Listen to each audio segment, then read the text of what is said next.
we may have to adjust the way we deal with both in regards to such a sensitive issue as NATO, for different reasons in each case.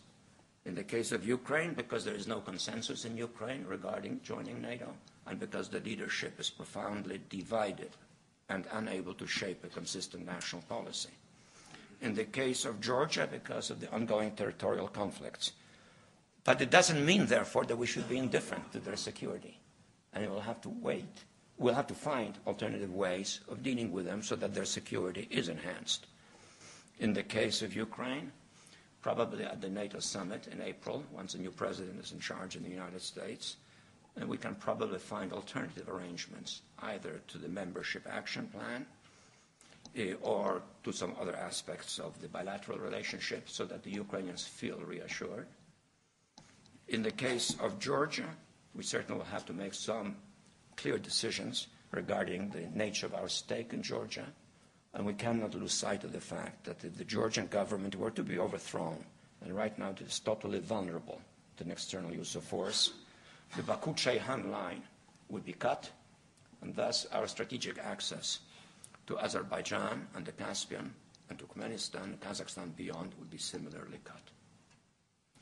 Paradoxically, the financial crisis actually makes conditions for an improvement in relations with Russia surprisingly propitious. It's one thing when Russia collects $140 for a barrel of oil and can threaten, as it has on many occasions, to use it as a political tool, and has used it on many occasions, or when the barrel of oil produces less than $60, especially given the fact that so much of Russia's internal planning for the future has been based on the assumption of a fairly high price and continually growing demand. There are indications that what happened in Russia in the last few weeks has been a shock, probably to the entire Russian elite, including those at the very top. To them, more because they didn't anticipate the difficulties, probably resent them, and they know that many of their expectations and aspirations have to be reconsidered, and to a part of the elite in a much more direct fashion, because they have been busy over the last decade or so storing away money, not in Russian Vladivostok, or in Siberia, or in Kamchatka, or in the various East Russian cities that cry for development, or in Russian health service, in which 50% of its hospitals do not have hot water, but in Cayman Islands, in Cyprus, in London real estate, on the Riviera, and all of a sudden it dawned on them that if the American-European-Russian relationship were to deteriorate seriously, something could happen to these assets that would not be reassuring. All of that, I think, is nothing short of a very actually salutary lesson in the reality of interdependence. And that's the good. And that should facilitate meeting that particular task. The last, but by no means the least, is to pacify. It is to pacify. And that is to avoid, and that's particularly our responsibility, the growing risk that America will become militarily and politically bogged down in a vast area of the world ranging from east of Suez, does that phrase sound familiar to some of you? From east of Suez to west of India. From east of Suez to west of India. And nothing that I have said so far will accomplish anything if the U.S. does get bogged down. Because if we get bogged down, we will be in a protracted post-imperial war in the post-colonial age, which is not going to be easy to win with aroused populations that are not easy to control unless you're prepared to exterminate them, and we're not. And we'll be stuck, perhaps with escalating conflicts, resulting either from a reawakening of the Israeli-Palestinian conflict to a continuation of the Iraqi war as an extension of a war with Iran, to a deepening war in Pakistan and Afghanistan. So let me say a brief word about each of these.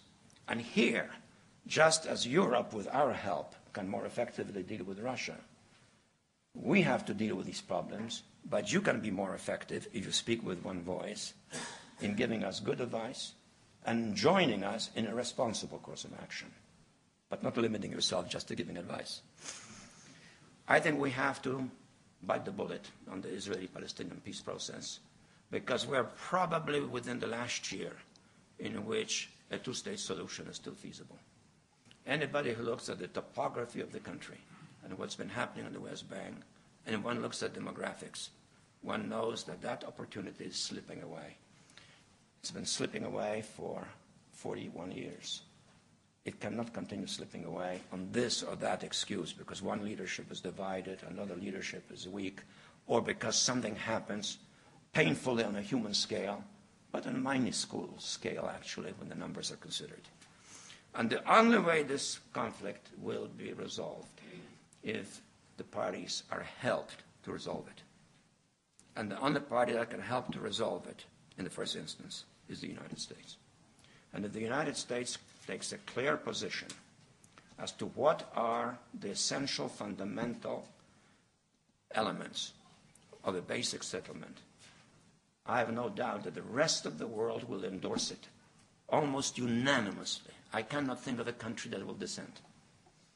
And I think Israeli and Palestinian public opinions will be influenced once it is made explicit, because then it is much easier, much more difficult to stall, to evade.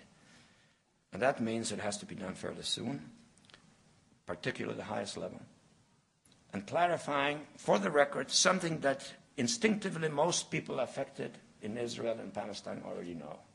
Namely, there are four fundamental elements beyond which the process has to be negotiated, but which is the point of departure for negotiations and not an excuse for delaying these negotiations.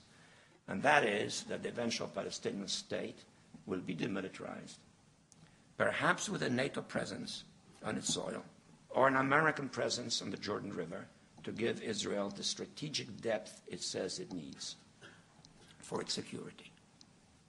Secondly, that the territorial settlement involves 1967 lines with equitable exchanges, one-on-one basis, permitting Israel to incorporate into Israel the heavily urbanized settlements on the fringes of the 67 lines, but with exchanges, compensation in the Negev and Galilee. And now, with increasing difficulty for the parties to swallow, in the case of the Palestinians, third, no right of return. No right of return for the Palestinian refugees, or rather their descendants, to what is Israel, because we cannot expect Israel to commit suicide for the sake of peace, demographic suicide. So no right of return. Yes, an acknowledgement there is suffering. Yes, compensation. Yes, resettlement, but no right of return. And last but not least, a bitter pill for the Israelis to swallow, without which no peace would be viewed by the Palestinians as legitimate or enduring, because even visually it can be perceived as unfair. The sharing of Jerusalem.